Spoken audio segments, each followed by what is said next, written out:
Hashem, and welcome to Mochen Le'ira Online Smicha.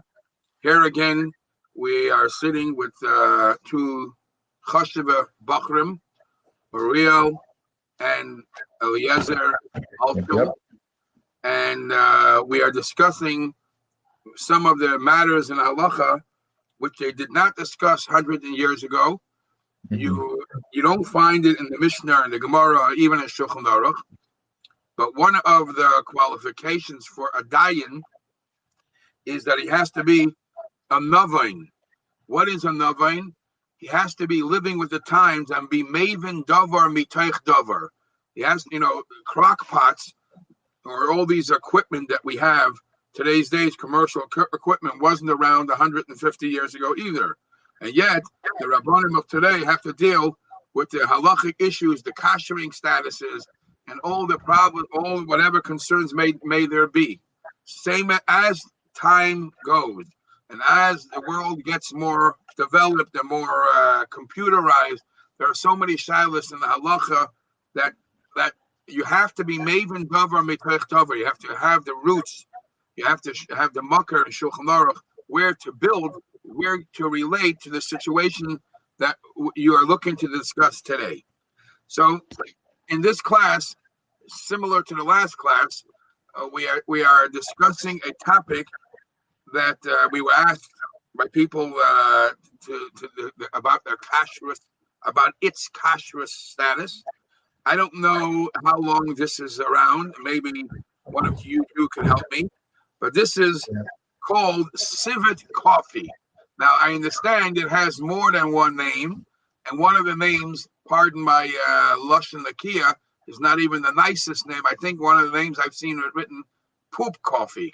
But I will ask the two Alchol boys to give me a little crash course on what the background of this is, and then we could discuss together what issues in halacha may there be. Okay, so Eliezer, Ariel, whoever wants to start, say a little of the history of this type of coffee and why it's made, when did it originate, where it originates, why it's made, what are the possible benefits, if there are any benefits, how it's made will be the big shaila to lead us to the path of kosher and non-kosher. All right. Okay, civet coffee, or as it's more officially known, kope lawak, is a type of coffee that is made from when a civet cat eats the berries from coffee berries, and it will excrete it, and the excrements are taken and fermented and will be brewed into coffee. Now, could I stop you right away? Yeah. Let's see if we can do anything to that echo. Right away, when you hear that, I'm sure most of the people will cringe and say, "Ugh." So, besides for how this becomes coffee, the first thing comes to your mind is the Isser of Bal Tishaktu. Yeah. You're not allowed to eat disgusting things. Believe it or not, there are many things that are kosher, halachically kosher. And the prime example is urine. Wow. Human urine is is kosher, but yet the Shach brings and Paiskin bring that it's not refined. It's not edel. It's not a nice thing to drink. So it would fall under the category of Bal Tishaktu. I'm just shot that out because I'm sure many people, right when you hear already asking that. Yeah. Okay. But believe it or not, a lot of people, well, I wouldn't say a lot, but a lot of high class people do actually consume this. Specifically parts in Asia, like Japan, Korea. Coffee. I understand only the high class can afford such a cup of coffee. Yeah, sorry for stopping you. Let's start. I want to start again the history because I'm sure it's a culture shock for people to hear it.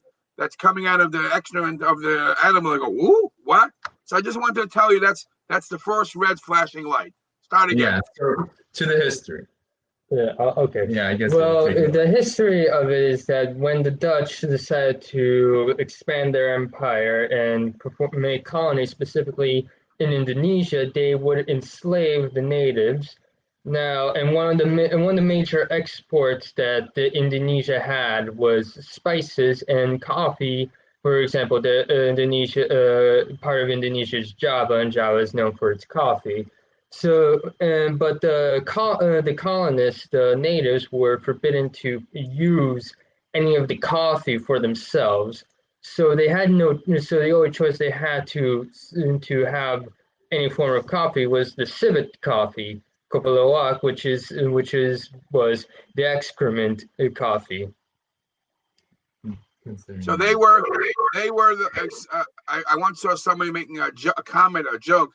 He wonders who was the first one that decided to take out the schmutz and let's make it into a cup of coffee. So it looks out of a necessity, out of survival. They were working all day in the field. Is that right?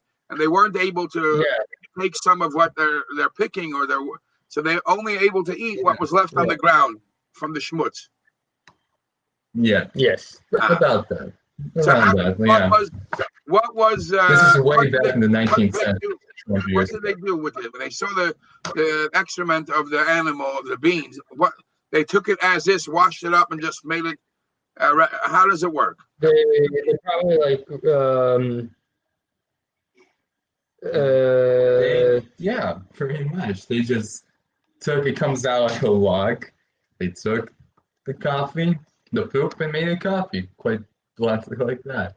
They just washed it off and they ground it and they made it into a coffee. And the benefits they felt were is because it went through the system of the civet, of the cat, it somehow it actually tasted, it enhanced it, and it made the coffee bean even better than the coffee bean originally being picked. Is that right? Yeah. Yeah, what some argue. Yeah, well, probably what happened was, again, these were slaves who were eating the who were drinking excrement, who were drinking the excrement coffee. Yeah. Eventually, maybe a Dutch slave master tried it himself, and he was like, "Wow, this tastes pretty good," and then he started marketing it, and now it is what it is today. Okay, so this used to be something of the old as a fluke, and now some people decided to make it as a specialty item, correct? Yeah. Mm-hmm. It is being sold today at where and what price and why are people drinking this? You can buy this almost anywhere around the world. Not in your everyday grocery store, however, but it does come with a pretty demanding price of $100 to $500 a pound. A pound of beans. A pound of Kopelawak. And how much is a cup of coffee? You have any idea what they charge for a cup of coffee for this? A cup of coffee, I think it's $85 if I'm not mistaken, but don't take me down. Just a normal sized cup of coffee. Right. It's $85. So obviously you see we're talking about the higher tier, the wealthy people who could just blow $100 on a cup of coffee.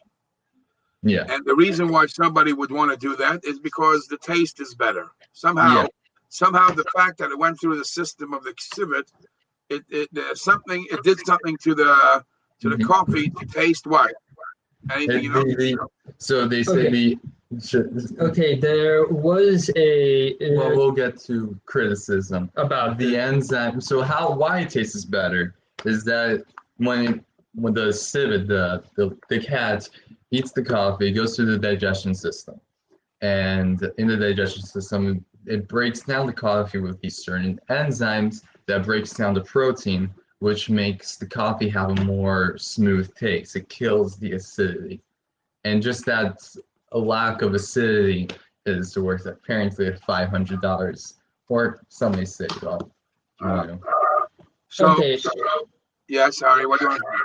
Okay, the thing is that in the coffee industry, it's mostly regarded as something of a novelty item. There was the Specialty Coffee Association of America called it. There's a general consensus in the industry. It just tastes bad, and they did it through a rigorous coffee evaluation that it's sold simply for the story and not because it tastes better. And it always scored 2 points below the lowest of the other 3 coffees that they were comparing it to. And the only thing that people seem to think that was positive about it was that it somehow tasted smoother compared to the other coffees. We're not here for criticism. But you can imagine that anything that a person will put out in the market, it seems like anything, there's always going to be a buyer. There's always going to be Yes. Okay. So now, do they, as we mentioned before, you realize what I'm building up to? I'm building up to the structure of how it's done, so to see the halachic view. Do they add anything in it, or they just take the beans as it's came out of of the cat, and they wash it up and grind it? Do they add anything besides the natural the enzymes of the cat itself? Do they add any spices? I don't know to it, because that would add. You obviously understand that would add a whole different ball game. Because that will, for that, you, as long as you know it's natural, just going through the system of the cat, then you have one issue to discuss. The fact that a cat is non-kosher and it went through its system, went through its body, doesn't make the item that coming out of it also non-kosher. That's but if to create this wonderful cup of coffee, they have to put in certain ingredients. For the other ingredients that you need to have a kashrus certification to make sure that what they're putting in there, whatever it may be, right? Correct? Yeah. That is one side. I'm doing by process of elimination different issues that may come up when you analyze this problem. Another issue may come up besides for the actual core problem is when somebody hears that you could sell a cup of coffee for $80. So there's always going to be the shrewd businessman that's going to try to figure out how he can imitate that. And he doesn't have any cats. He doesn't have all this. He's not living in Indonesia, but he's going to make imitation civet coffee, and also sell it for $60. So what caution that raises is there is the real civet cat issue, which we're going to deal with in a minute about yoytze min hatame. And then when you're dealing with, if you might be looking at a bag of imitation one or similar one, that's made up. That's a bunch of ingredients or whatever they're going to use. That for sure is that's not the issue of yoytze min hatame. That's the issue of, just like any dish of a mixtures of food, that you have to be careful what is put in there, right? But we are only dealing with the original or the real deal civet coffee, which the real deal civet coffee, if I could summarize what you said, the coffee cherries, the coffee beans are eaten by the civet cat. And by the way, what is the civet cat? What type of cat is it? It's not a cat. A civet. It's called. One sec. It's an Asian. The one that it's done is called an Asian palm civet, which is the species. It only it's mainly only lives in parts of Indonesia. There's also an African civet, but it's a different type. It looks kind of like a squirrel meets a cat meets an opossum. But it's not something that people. It's not domesticated animals, are they? No, it's not something you're gonna find in your which has actually caused a bit of a problem because people wish to, try to produce more of it, so they forcefully they caged a lot of them and force-feeded them, which there's a lot. It's a very if you're concerned about the ethics of your foods, there's a lot of ethical issues behind it, because in order to create one cup of coffee, there's a lot of damage to the animal. It's being forced out and they're stuck in battery cages. And so it's a very unpleasant and. So originally, They tried to make farms of it. Yeah. Uh-huh. So that's another issue, because originally, when it started, who knows how long ago, it was by mistake. The fields had animals come in there by night or whatever and eat it, right? It wasn't set up this way. Well, there are companies, when they see the dollar sign and they see that you can make money $80 cup of coffee, so they would produce this by caging these animals, right? So I also read this, that by caging the animals, now you're talking about the ethical part. I'm talking about the tsar balachayim, the living conditions of these animals. Well, they were force feeding them these beans because in their mind, the owner's mind, is all we want from you is to shoot out these beans because we're making coffee. That's it. We don't, and it actually hurt these animals in many, enduring them appalling. I read it, enduring appalling living conditions for them, and also they were mental distress for these animals. They're not supposed to live that way. So the question of Tar Balachayim. Now, the question of Tar Balachayim and halacha is how you cage them, how you do them, how you let them grow. But it's still not a problem. It doesn't affect the kashrus. If somebody is presented with a cup of coffee, the fact that it went through a ethical way of raising animals doesn't make the coffee non-kosher. That's just another issue of Tsar Balachayim, correct? Yes. So to summarize your part of this lecture, your part is here, is we're dealing with a bean, a coffee bean, that animals, which are non-kosher, incidentally, right? It's very important note. A non-kosher animal eats, and then when he's done with the eating, he lets it out in the excrement, and somebody goes and collects from that schmutz, washes it up, and grinds it, doesn't add anything. And the halachic discussion would be, what is the status of that being coming out of the cat? Because the cat is non-kosher, right? Would that make the bean non-kosher? Because the bean, before the cat ate it, is 100% kosher. It's only the bean, did it get affected by the fact that the cat swallowed it and ate it and left its presence felt in the bean, because there is a difference in taste of the bean before it went into the cat and once it goes through the cat. So let me start by quoting a couple of halachas. I mentioned this is basically has to be based on Gemara and Maseches Bechoros Daf Hey. Okay, and over there, the Gemara speaks about the whole concept of Yotzei Min HaTamei, something that came out from a tamei. And the Gemara talks about funny cases. The Mishnah in Bechoros Daf Hey Amud Beis says, Para sheyolda min chamar. If a kosher animal, a cow, gave birth to something that looks like a donkey, it's a different species. So the Gemara asks, we know donkeys are not kosher. We know cows are kosher. If you see that a para gave birth to a chamar, is it kosher or not? Or the Gemara says, vice versa. How about the other way around? Meya sheyolda kamim behema tahira. A non-kosher animal, let's say a donkey, a chazer, gave birth to what looks like a kosher animal. Okay. So the Mishnah talks about these questions and says, I'll tell you the rule. Follow this rule.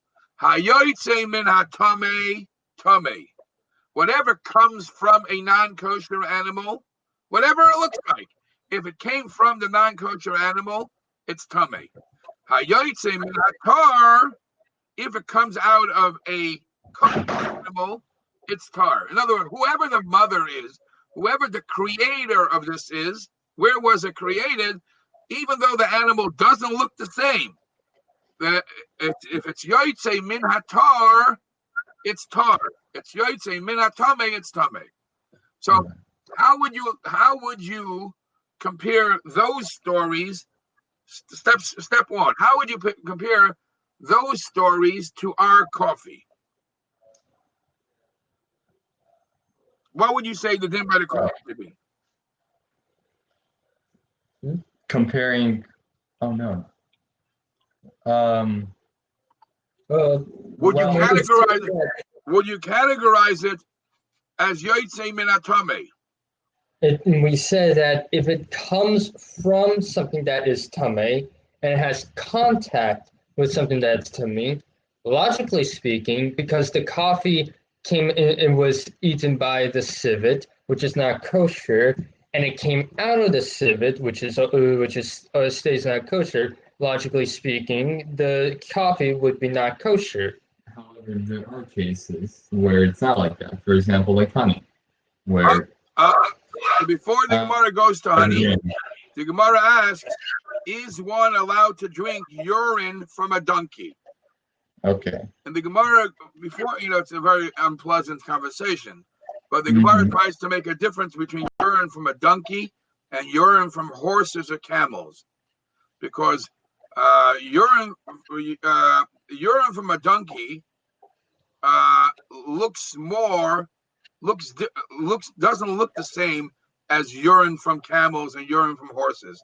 They really look like a liquid. It looks like a totally different liquid. The Gemara asked, how about the urine from a donkey? It looks like it took more from the body. It took more from the body. And the Gemara answers that when the Mishnah says yoytze min hatame is tame, means something that takes from the body, something that comes out from, it's a piece of the tame. If it comes out, even though it doesn't look like the tame, it would be usher.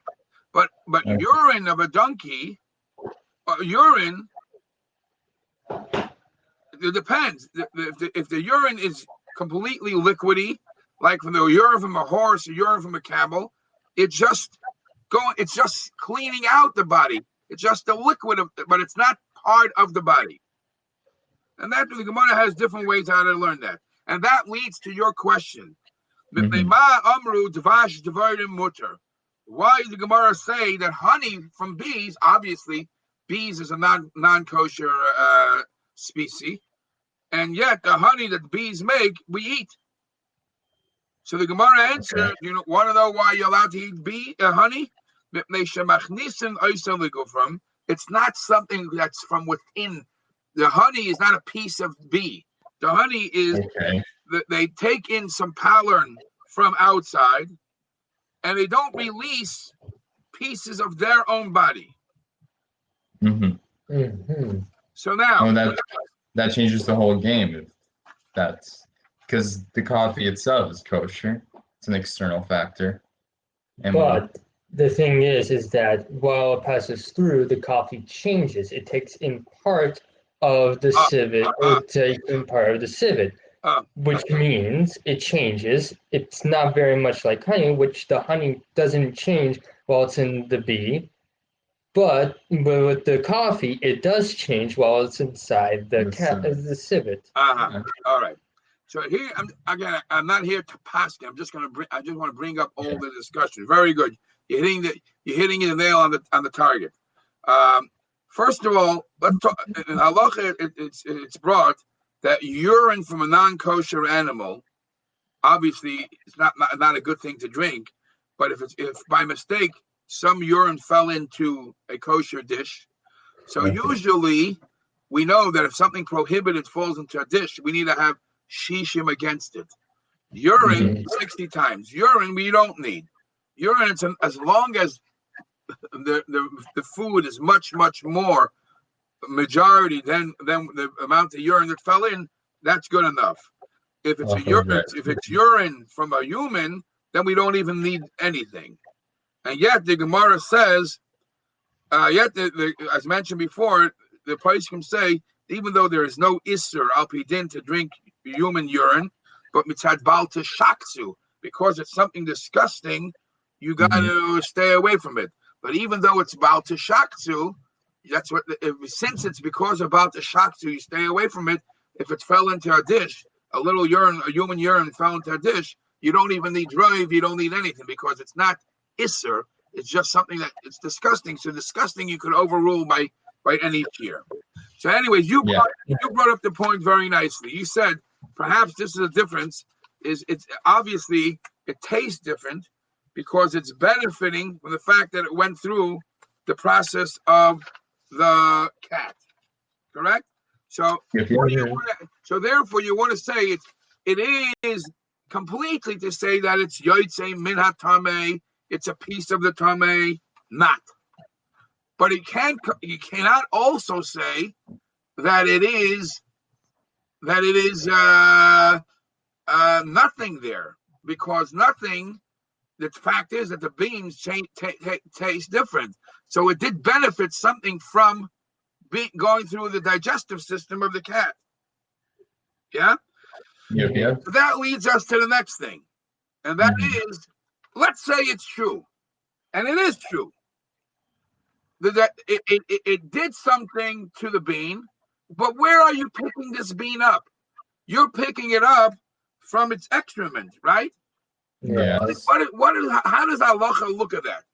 Halacha looks at that to determine halacha pirsha ba'alma. It's schmutz, it's dirt.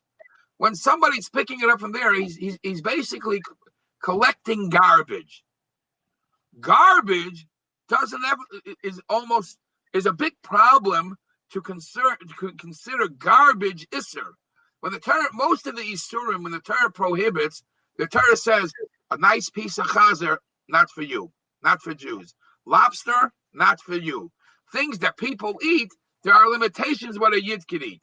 But a item which is garbage is not edible food. Nobody eats this. So it could be that anything in that if it's starting from there, whatever, who cares where it went through? This is a wacky thing to eat garbage. It's pirsha ba'alma.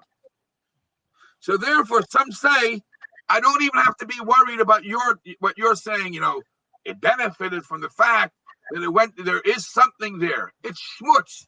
And on schmutz, you don't have, it eventually becomes coffee, and people are drinking and paying $85 a cup. I don't know. It doesn't make it usher again. The fact that if somebody would produce now collect schmutz, human schmutz or behemoth schmutz, and make something, it's crazy. But schmutz is schmutz. Yeah. Yeah. So did we cover? We covered about. Yeah. Okay. Okay. We covered most of the points here. We covered the point that we're only dealing with specific issues. We're not talking about the Tsar Balachaim, how they're raising these civets. We're not talking about if it's just beans. If there's something else mixed into, that's a whole different shiloh. Whatever, where's that something else coming from it? From we're talking about the fact that it's yotzei min hatamei. Do we compare it to bean? Can we compare it to honey? And honey, it just passed by, or certain urine, it just passed by, and halachically there's no problem. Or do we say, like you said, it's more than that because it benefits from it? So we have to turn it up a notch. If it did benefit from it, do I even have to be concerned about it? Because by the time I'm collecting it from schmutz, and we don't have any isser on schmutz. This is connected to what we learned in Taruvis about the isser of noisein about the halacha of noisein tam l'bgam. Noisein tam l'bgam means that when there is something prohibited, definitely prohibited, chazer or blood or chaylev or anything, which is a big no-no. If that isser doesn't taste good, there will be different levels of what's considered not tasting good. But if it tastes stunken, which is gone, which is excrement, which is schmutz, halachically, you got to be crazy to eat that. it's not a question if you're allowed, if it's usser or not. It's not an isser issue. That's not called normal eating. Okay. Now in this case, it's quite funny because they're making it into $80 coffee. Yeah. Okay. This is what I have to say about the civet coffee. And obviously, did it spread already? I mean, is it being sold in all civilized countries too? Yeah, it's been out there for some time since the 19th century, since 200 years ago. Somebody's making money on schmutz. On schmutz. Okay. Crazy times we live in. So let's stop this, and I'll talk a minute about the other one.